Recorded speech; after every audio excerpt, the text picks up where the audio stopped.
IAS institute నిర్వహిస్తున్న all India scholarship exam pass అవ్వండి. 2 years ఫీజులో 50% మాత్రమే పే చేయండి. ఏపీ బడ్జెట్ సమావేశాలు ప్రారంభమయ్యాయి. శాసనసభలో ఆర్థిక మంత్రి పయ్యావుల కేశవ్ రాష్ట్ర బడ్జెట్ ను ప్రవేశపెట్టారు. 2024-25 ఆర్థిక సంవత్సరానికి గాను మన రాష్ట్ర వార్షిక బడ్జెట్ ను మీ అనుమతితో గౌరవ సభ ముందు ఉంచుతున్నాను అధ్యక్ష. ఈ రోజు నేను ప్రవేశపెడుతున్న బడ్జెట్ ప్రతిపాదనల ప్రాముఖ్యత అంకెలకు మించినది. మన రాష్ట్రాన్ని కాపాడాలని అపూర్వమైన తీర్పునిచ్చిన ప్రజల సంకల్పానికి ఇది ప్రతిబింబం. 2024-25 ఆర్థిక సంవత్సరానికి 2,90,000 కోట్లతో వార్షిక బడ్జెట్ ను సభ ముందుకు తీసుకొచ్చారు.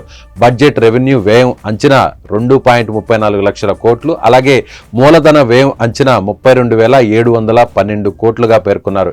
ఈ ఏడాది మార్చిలో ఎన్నికల నోటిఫికేషన్ కు ముందు 4 నెలలకు గాను ఓటాన్ అకౌంట్ ను గత ప్రభుత్వం ప్రవేశపెట్టింది. అనంతరం అధికారంలోకి వచ్చిన కూటమి ప్రభుత్వం మరో 4 నెలలకు ఓటాన్ అకౌంట్ ప్రవేశపెట్టింది. ఈ నెల 22 వరకు అసెంబ్లీ సమావేశాలు జరగనున్నాయి.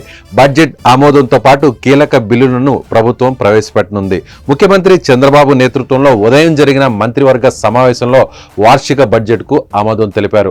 అంతకుముందు వెంకటాయపాలెంలో ఎన్టీఆర్ విగ్రహానికి సీఎం చంద్రబాబు నివాళులు అర్పించారు. సీఎం చంద్రబాబు వెంట మంత్రులు నారా లోకేష్, నారాయణ, పార్థసారథి, కొండపల్లి శ్రీనివాస్, సవిత, తెదేపా ఎమ్మెల్యేలు, ఎమ్మెల్సీలు నివాళులు అర్పించారు. రాజధాని అమరావతి రైతులను నారా లోకేష్ ఆప్యాయంగా పలకరించారు. అమరావతి ఉద్యమంలో కీలక పాత్ర పోషించారంటూ రైతులను అభినందించారు. సూపర్ 6 హామీలు నెరవేర్చే దిశగా బడ్జెట్ ఉంటుందని తెలుగుదేశం నేతలు తెలిపారు.